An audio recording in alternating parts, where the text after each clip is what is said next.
difficulties. But I'm here, so that's good. Coming right along. I was using OBS, or Slobs, Streamlabs OBS, and lost all my settings last week when I signed in to YouTube to do this stream, and lost all my gaming settings for my Phonophone Mixer account. So, yeah, this last week's been a bit turbulent. But that's okay. I think I've got everything squared away. I'll be using Slobs for YouTube and OBS for Mixer from now on to keep it separate. And that should really help, I think. Let's get this going. I'll be on Mixer later today if you want to hang out. Got some good content coming your way. I started a new I Am the Night challenge. My idea was in Arkham Origins, you could do this I Am the Night challenge where you only had one life as Batman. That's it. You get knocked out, you're done. Game over. So I'm applying that via the honor system to return to Arkham Asylum. And so far, I think I'm about halfway through the game, I think. The main narrative, anyways.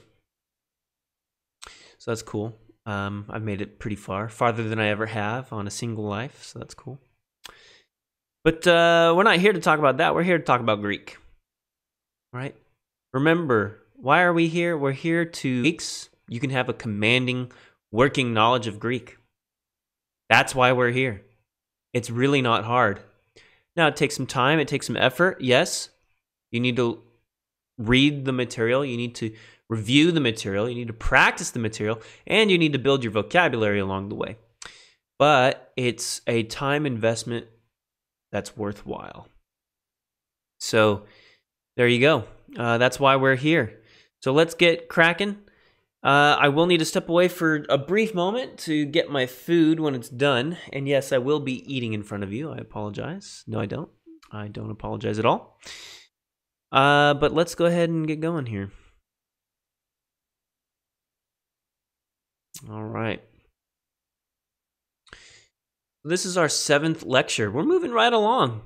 There's 27 total weeks, but there's really only 22 weeks of lecture. We're almost halfway done. Look at that. That's pretty good. So today we're going to get started with demonstratives. And demonstratives are 2 words. This, these, that, those. This is singular. These is plural. That is singular. Those is plural. Utos. Utos. This man or these men. Okay? Akinos. That man, those men. Now, you're going to need to learn each of these because they have masculine, feminine, and neuter forms, just like the article. So here's the demonstrative, utos, this man, avti, this woman, and tuto, this thing. It looks an awful lot like avtos in some instances. But what is a telltale sign that it's different? If you guessed the rough breather, you would be correct.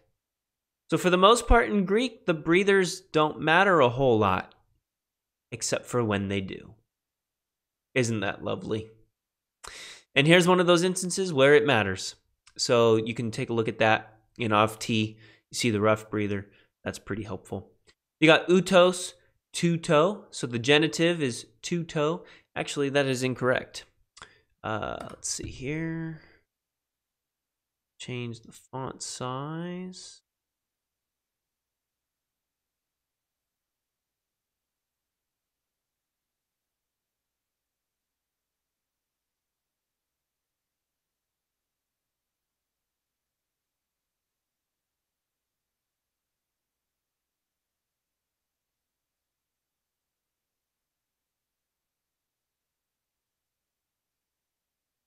There we go, much better. Okay.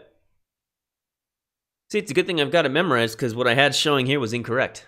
I hate that these mistakes keep happening. I'm going to have to change my slideshow at some point. I just haven't had time. Okay. If it wants to start at any point, no circumflex over the epsilon at the end. Okay, instead we have an acute over the first epsilon. And then to toe. And then, so that's true for genitive and dative singular with the acute instead of the circumflex. But then we have the circumflex in the accusative singular. So two-tone. Now, that's not to say that it's two colors. But sorry, bad dad joke. Nominative plural, ut, genitive plural, two-tone. Different vowel at the end, same sound. Dative plural, tutis, accusative plural, tutus. Now, everything you know about the nominative, masculine, second declension applies here. Utos, utu, uto with an omega and a iota subscript. Utone, uti, utone, utis, utus. Tutus, sorry. I totally butchered that, didn't I? Utos, tutu, tuto, two-tone, uti, two-tone, tutis, tutus. It helps to actually read what's there, but sometimes it's wrong. So I'm like doing this back and forth in my mind, ninja juggling. So that's the masculine demonstrative utos. The feminine, avti, tavtis, tavti, tavtin, avte, two-tone, tavtes, tavtas. Now, you might be asking yourself, why is it the same genitive plural across the board? That's the wrong question. Real question is, what's the context show you? Is there an article? Is there another noun that it's modifying? So look at the context. That'll help you determine, is it masculine, feminine, or neuter? Okay? The neuter, two-toe, two-two, two-toe, two-toe, tavta, two-tone, tutis, tavta. Okay? Same noun rules apply. From the neuter, nominative, and accusative, the neuter, genitive, and dative, matching the masculine, whether it's in singular or in plural. So all those rules still apply. So it helps you be able to fill this out if you were to need to include it on a test, maybe. Yes, if this were a final exam, I would be including this paradigm. So there you go. This is the demonstrative utos. Now, how do you remember Aquino? Hey, this is the wrong size too. Look at that.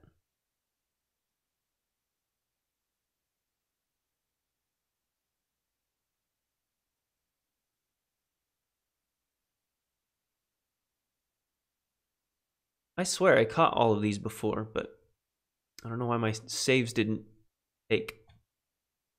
User error somewhere.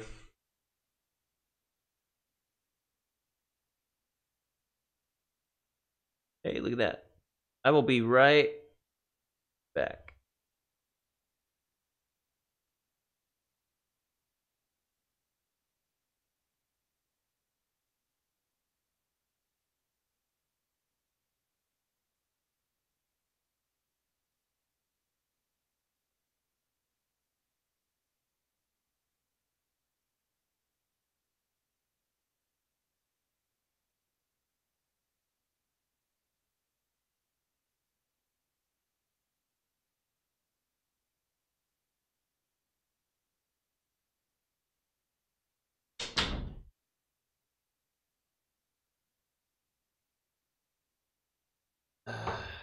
These are the Jimmy Dean's cinnamon French toast.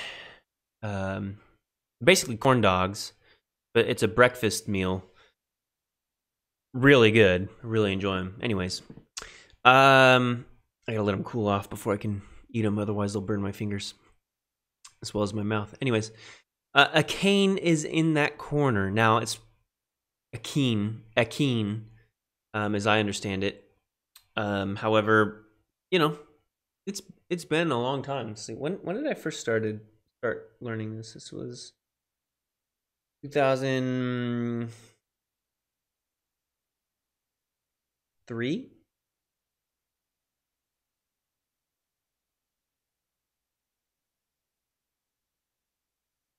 2004, maybe.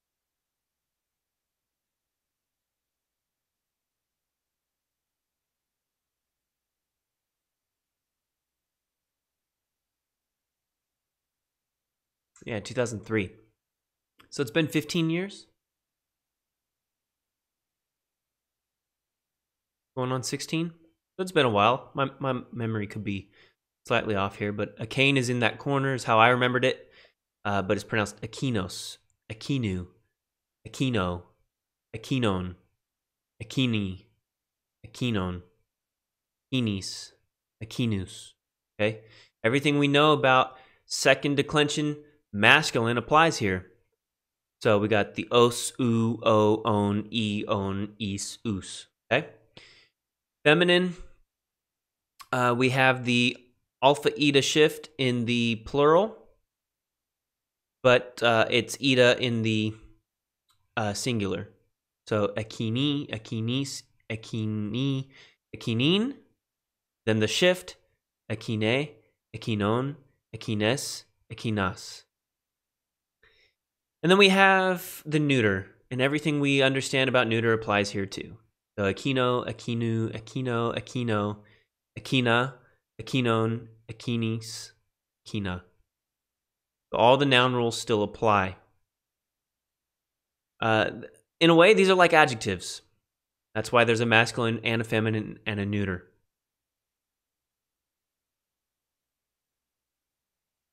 So to understand demonstratives, they can be a pronoun where they function like a substantival adjective. Hey, what did I just say? They're basically functioning as adjectives. So in this case, it doesn't modify any other word. It stands apart. It stands alone. Now, it's often translated based on natural gender. So if it's masculine, man. If it's feminine, woman. If it's neuter, it or thing. Now, if it's not functioning as a pronoun, it can function purely as an adjective, usually in the predicate position, functioning like an attributive adjective does. So you see utos o anthropos utos, akini e anthropy. So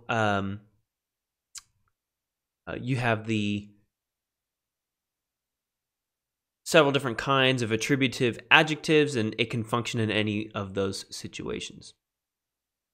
The article does not precede it. The article will precede the noun if the article is present at all.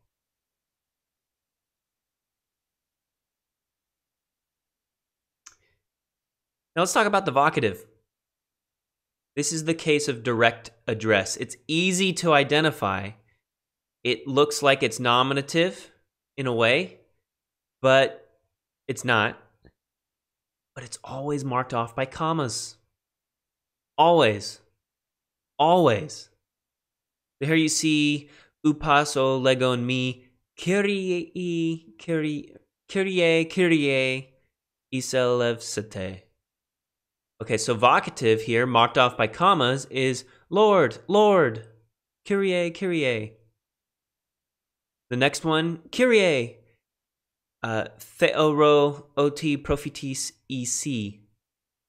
Vocative, marked off by commas, Kyrie. Greek does not use commas. So when we see commas, it's only for one function, vocative. Greek uses conjunctions instead of commas, like ke. So the only time we see a comma is when there's vocative. All right? It's the case of direct address. Usually, when talking with someone or making a statement about someone or to someone,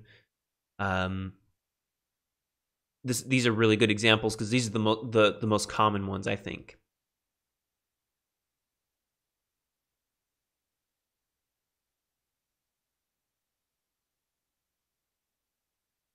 Adjectives in degrees, that is to say, comparisons. There are 3 degrees of comparisons. He has the positive, which is no comparison at all. The example here, megas, large. Mega, right? Large. Then it's comparative, which is a simple comparison between 2 things. The megas becomes mitson. Larger. Large, which is a positive, no comparison. Or mitson, larger. Comparative, comparing 2 things. Okay? Larger. You are large. You are larger than him. Okay? We're comparing 2 things. The superlative is a comparison between 3 things. You are large. You are larger than him. But you are megistos. You are the largest of them all. Okay? Now, Keeney lost superlative use. Not to say it's not there, but comparative can function as a superlative if the context so determines. So probably what you'll see is the comparative use functioning as a superlative depending on the context. So context is key. Context is key. Let's talk about crasis. This is where one word is formed by combining 2 words. Kago. That's K and ego, but I. Kago. Kami. That's K and emi. That could also be but I. It could also be but. I would just translate it, but I. Kakinos. K plus akinos. But that. So crasis. It's kind of like conjunctions. Don't. Won't. But a little different because this is considered one word as opposed to. What did I say? Conjunctions? I meant contractions. As opposed to 2 words shorthanded into one. This is incorrect again. Keeping me honest here.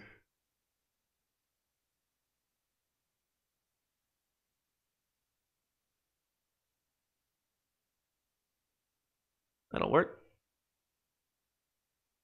Now you need to learn police.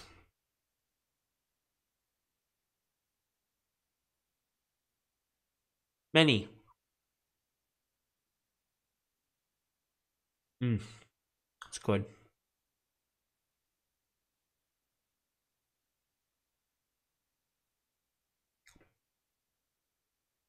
Sometimes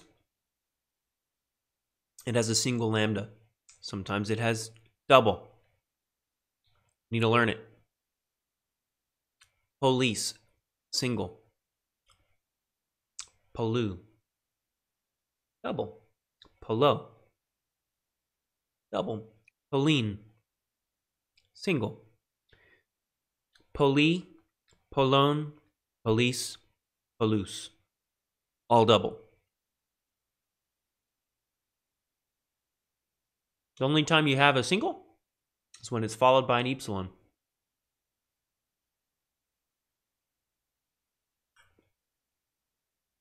Then you have the feminine. Poli, police, poli, Pauline. Alpha eta switch. Polle, polone, poles, polas. Then we're in the neuter. Again, anytime it's followed by an epsilon, there's only one lambda. Polle, pollu, pollo, polli, polla, pollone, police, polla.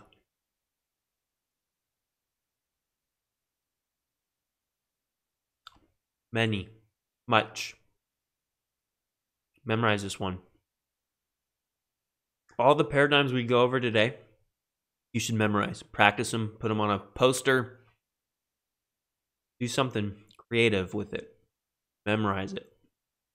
Be very familiar with these.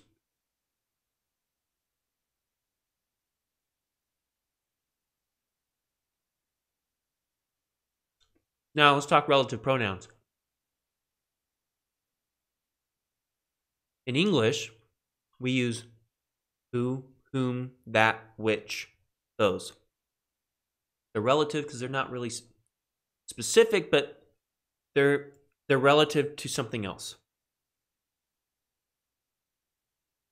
Who can be humans, used masculine or feminine. Whom would be humans, the object. That, which would be more neuter, or whose. Whose shows possession.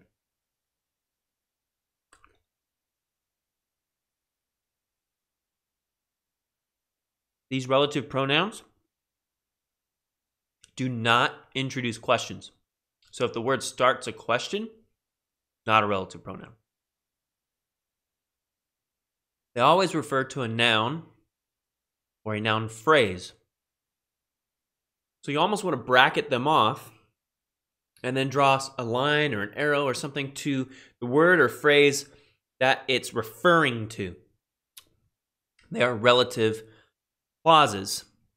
The relative pronoun and the clause that it introduces.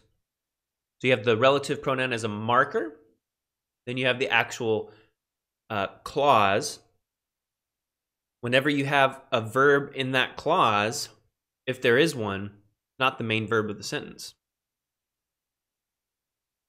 The relative clauses function in the same way as nouns and adjectives often do. So the way adjectives modify nouns, so do relative pronouns modify nouns.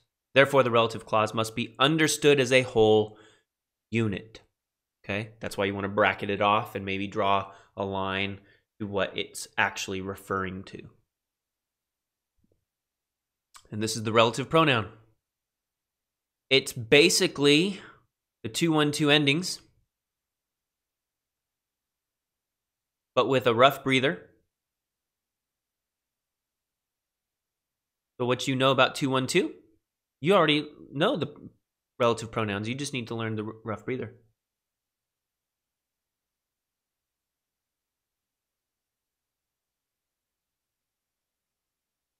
Pretty simple, huh?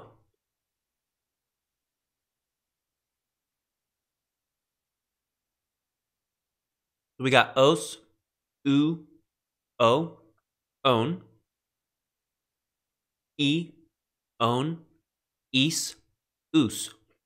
That's your masculine second declension. Relative pronoun.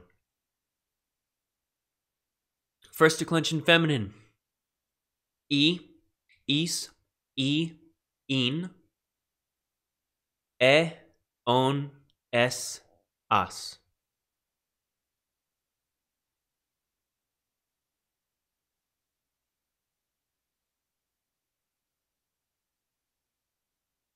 The neuter, o, u, o, a, on, is, a. I would tell you to memorize this one, but you really already know it. The only difference is there's a rough breather, and there's no stem at the beginning.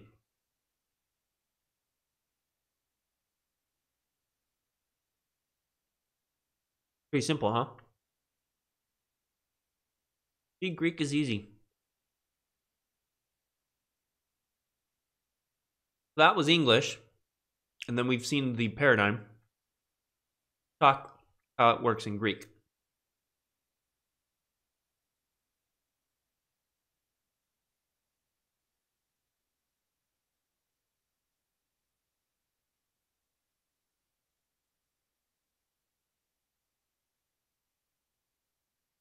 Sorry, I had to eat or I'll get a migraine.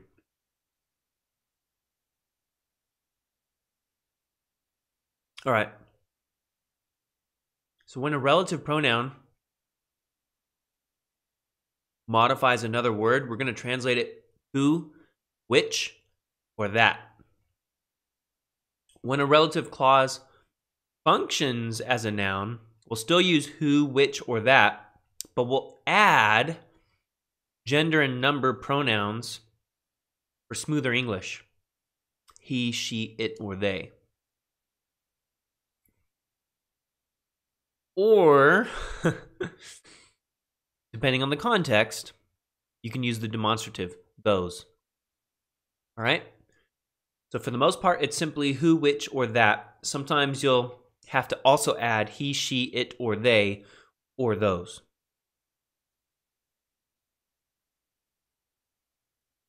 So in short, when it comes to relative pronouns, the accents help distinguish between the relative pronoun and the article. The number and gender of the relative pronoun will match the antecedent, that which it refers.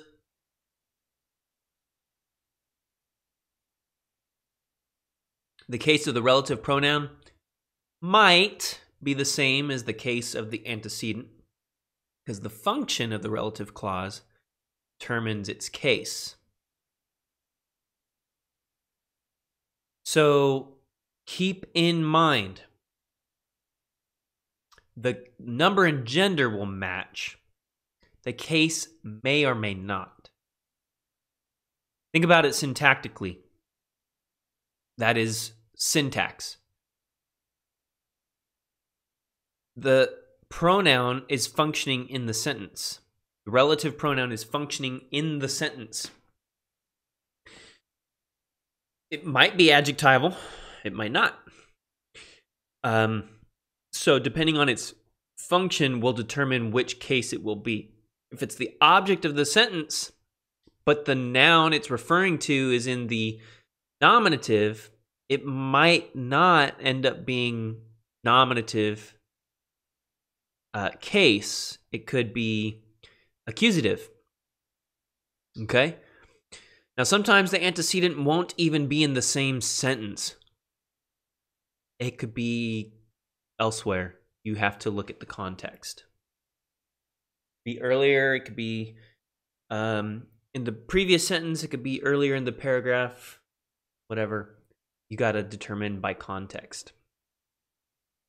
Now, relative clauses are always dependent. They are not independent. They cannot stand alone. They will never have the main subject. They will never have the main verb of the sentence.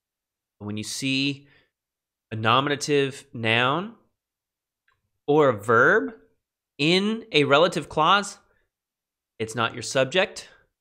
It's not your main verb. Now, just as it is in English, it is crucial to keep the relative clauses together as a unit when interpreting the sentence. Brackets. That's what I would recommend. Put brackets around it so you can see the unit together as a whole. Point it back to what it's referring to. It might be earlier in the sentence, might be earlier in the paragraph. Who knows? You need to look at the context, use the brackets, use the arrow. And that's it. Went over a lot today. Please subscribe. Come back next Friday, 9 a.m., give or take, depending on traffic and taking my son to school. And hit the bell for notifications as well. Notifications on when those are published. Hit that bell. And then link is in the description below. So if you want to, you can. There's face masks available. There's tips that you could do. I would appreciate your support, but it's not required. The whole point of this lecture series is it's free. I want to make the material free to use, so you don't need to spend thousands of dollars and go to seminary or go to undergraduate school.